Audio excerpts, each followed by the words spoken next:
fún wa o àṣetótó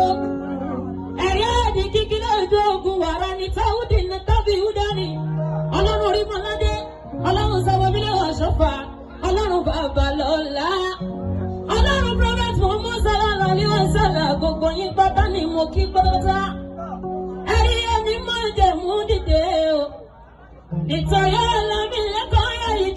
dìde là ń polúgbọ́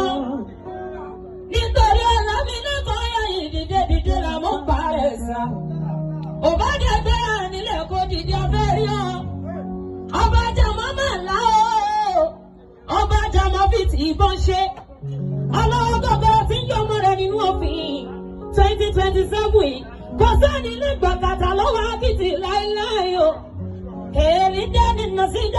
sí báni ó ní abẹ̀rẹ̀ ó sì fi fún wa ó ní àkókò ó sì ṣí ni ìwọ ló wá sọ pé èmi ó ṣàánú fáwọn tèmi ó ṣàánú fún ó wá lẹ́ni tó pè mí lọ́lọ́run àánú nìkan lèmi ó ṣàánú fún 2027 Olódùmarè gbà fún wa o àti fẹ́nu ara wa sọ̀kan tá a fẹ́ yáyì lónìí 2027 ẹ̀rí aláyọ̀ dìde ọba tó ní dédé lọ.